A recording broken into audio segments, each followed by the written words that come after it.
ప్రతి ప్రేమ జంట సీతారాములు కాకపోయినా వాళ్ళు గెలిపించడానికి మాత్రం నువ్వే ఉండాలి.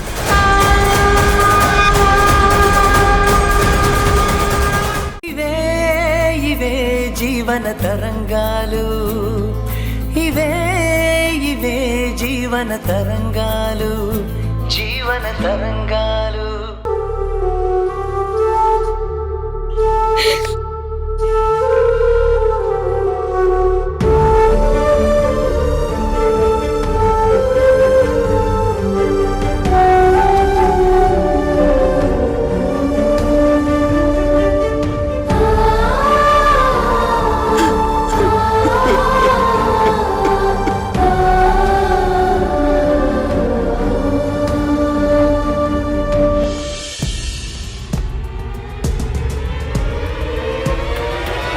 ఇలాగూ నేను ఇస్తాను.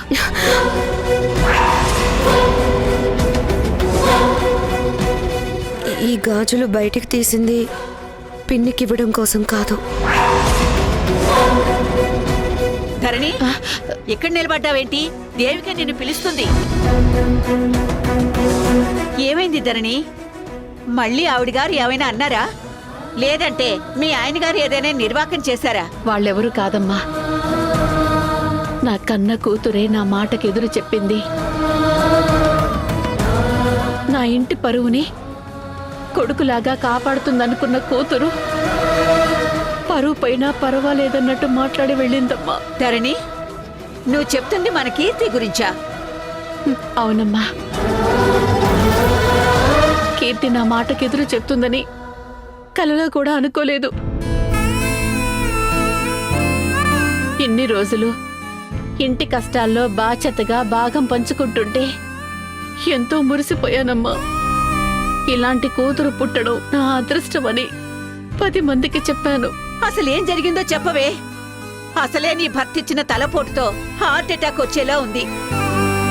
నాకేం తోచటం లేదు. పైగా ఇప్పుడు నువ్వు కీర్తి ఏదో చేసిందని చెప్తున్నావు. కొంచెం అర్థమయ్యేలా చెప్పవే. కీర్తి తన బంగారు గాజులను దేవికకి పెట్టడానికి ఇవ్వనందమ్మా.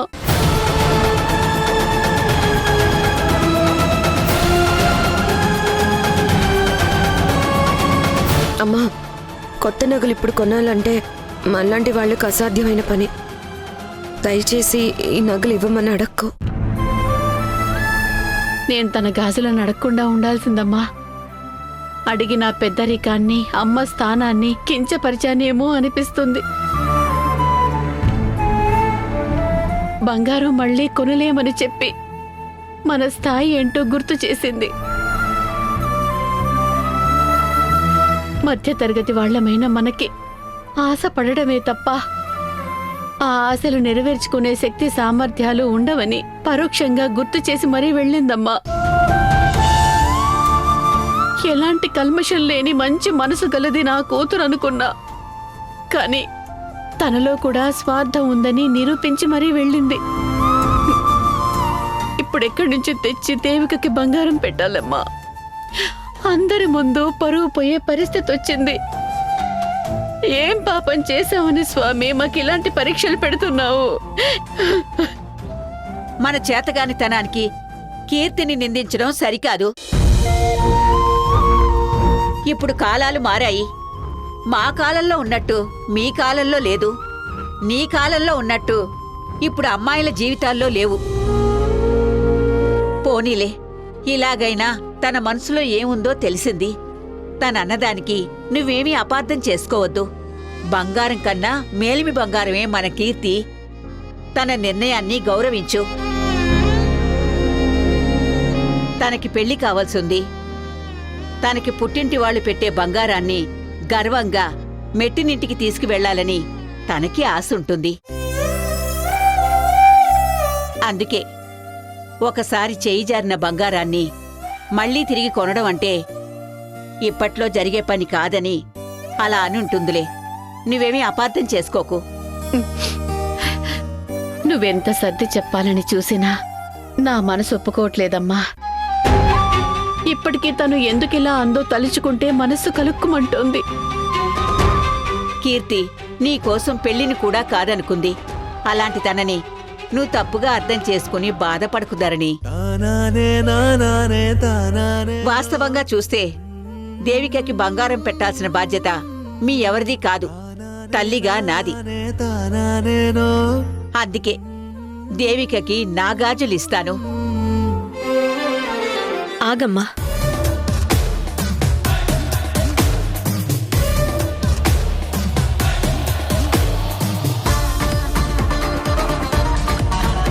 దేనికమ్మా గాజులు తీస్తున్నా?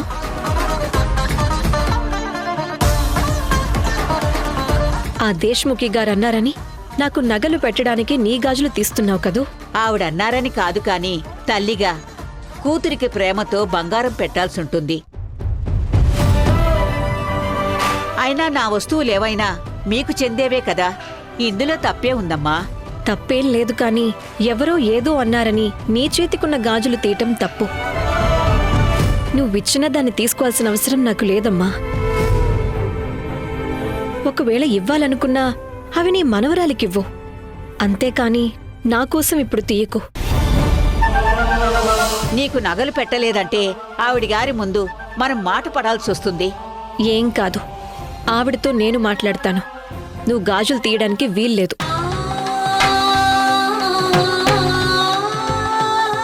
నువ్వు నాకు నగలు పెట్టడం కోసం అమ్మని అడగలేక కీర్తి గాజులు నాకు పెట్టాలనుకున్నా.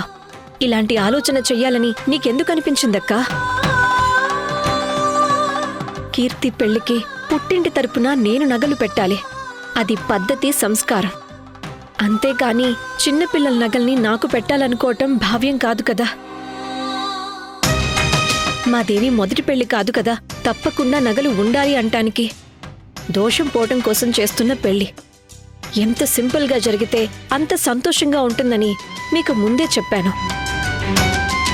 ఎవరో ఏదో అన్నారని ఆర్భాటాలకు పోయి మీరు ఇబ్బంది పడితే బాధపడాల్సింది నేనే కదా. అది కాదు దేవిక. పుట్టింటి తరపున నగలివ్వడం అన్నది పుట్టింటి వాళ్ళకి గౌరవమే తప్ప భారం కాదు. ఆ గౌరవాన్ని వద్దని పోగొట్టొద్దు. బంధువుల ముందు మేము తలదించుకునేలా చేయదు దేవిక. అక్షతలు వేసి భోంచేసి వెళ్లిపోయే వాళ్ల మాటల్ని సీరియస్గా ఎందుకు తీసుకుంటున్నావక్కా? ఇక కళ్యాణ్ గారి మేనత్ అంటావా? తనేమైనా ఇక్కడే ఉండిపోతుందా? లేదుగా. ఒకరి ముందు గొప్పలు చూపించుకోవడానికి మనమెందుకు కష్టాల పాలు కావాలి? వద్దు, నాకు ఎలాంటి నగలు వద్దు. అలా అనకమ్మా. ఎవరి గురించో కాదు, నేను ప్రేమతో ఇస్తున్నాను. నా వారసత్వంగా ఇవి నీకే చెందాలి. నేను పోయే కాలానికి ఇస్తే ఏం ఉపయోగం ఉంటుంది చెప్పు? ఇప్పుడిస్తేనే అందరి ముందు మన పరువు మర్యాదలతో పాటు నాకు కూడా తృప్తిగా ఉంటుంది.